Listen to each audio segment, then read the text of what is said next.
Todos. El tema que veremos ahora es tumores del ángulo pontocerebeloso.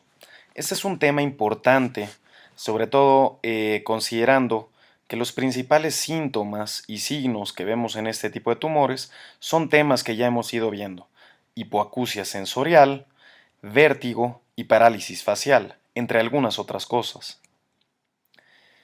Para que ustedes identifiquen esta anatomía, el ángulo pontocerebeloso tiene algunos límites. Su límite anterior es el sexto nervio craneal, la porción lateral del clivus. Lateralmente, lateralmente tiene la superficie medial de la porción petrosa del hueso temporal, medialmente el pedúnculo cerebeloso medio, puente y cara ventral del cerebelo, hacia abajo los pares craneanos bajos, 9, 10 y 11, y posteriormente los flóculos cerebelosos.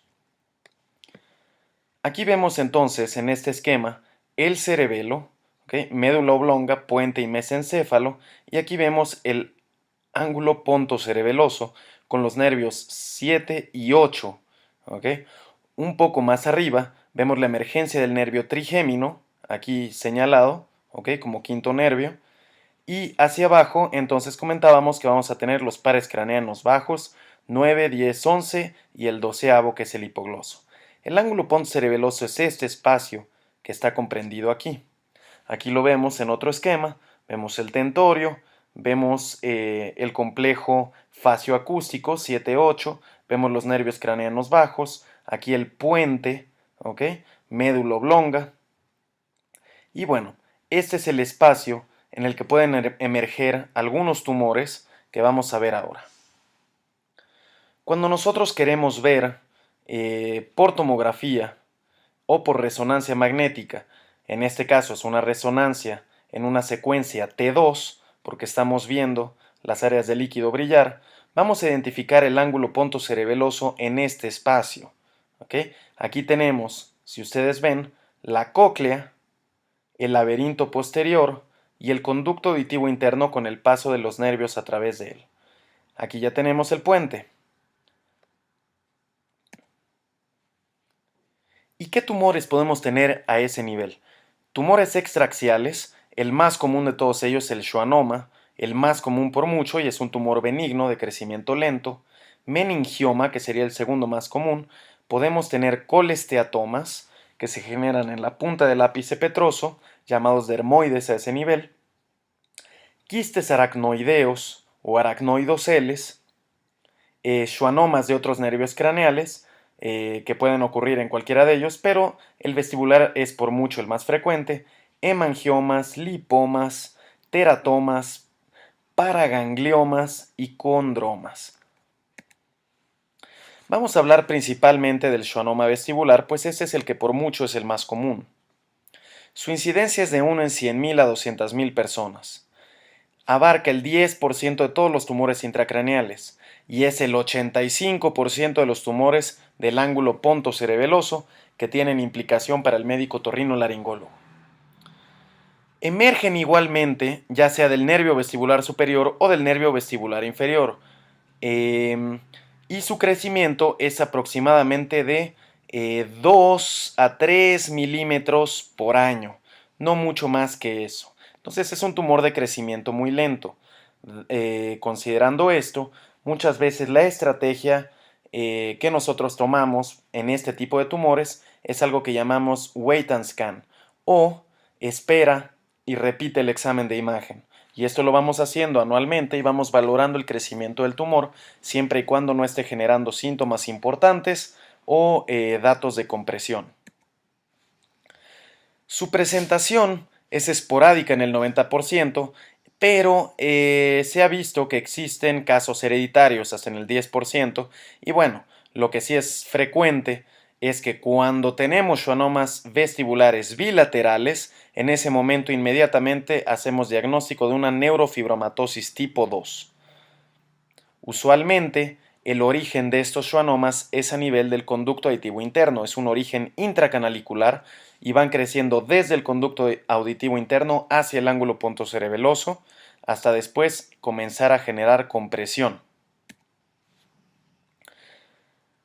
Tenemos diferentes clasificaciones, pero una que es muy útil es esta. donde los clasificamos como intracanaliculares cuando están dentro del canal. Aquellos que son hasta de 8 milímetros se van a manifestar por hipoacusias neurosensoriales unilaterales y progresivas, lentamente progresivas, pero esto es importante, hasta un 25% de los schwannomas pueden debutar con una hipoacusia súbita.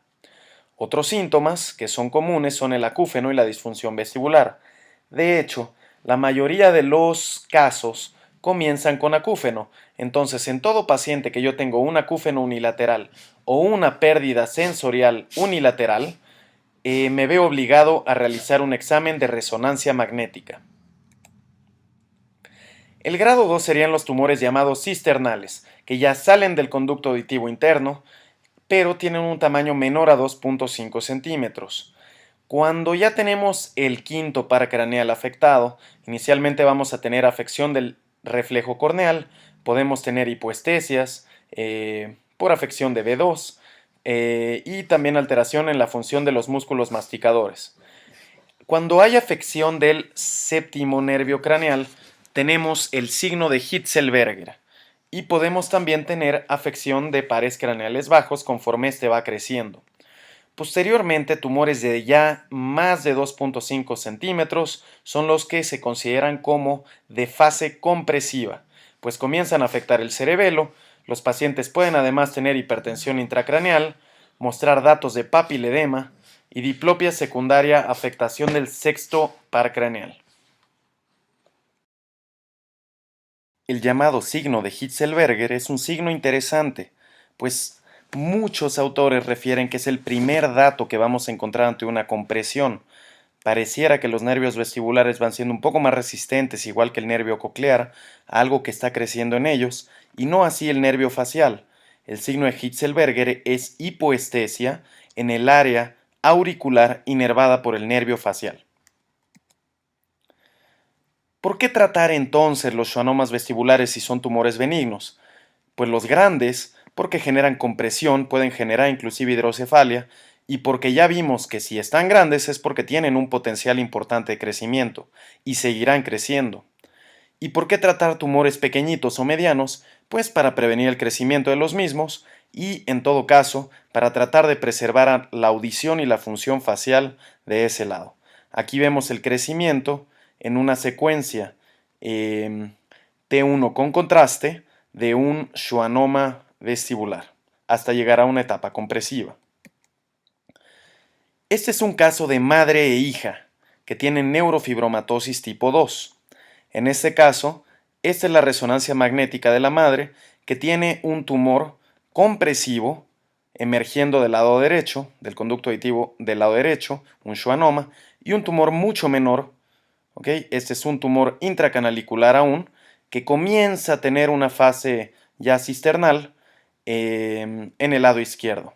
Esta paciente curiosamente tenía adecuada audición en el lado que tenía el tumor más grande, pues aparentemente no tiene tan afectado el fondo del conducto y tenía una sordera sensorial profunda en el lado del tumor pequeño. Eso genera a veces problemas para el tratamiento de estos pacientes. ¿Cuál es el lado que debo de resolver primero? ¿El lado que ya no tiene audición a pesar de ser pequeño el tumor? ¿O el lado grande que aún preserva algo de audición con el riesgo potencial de yo perder esta audición por el acto quirúrgico?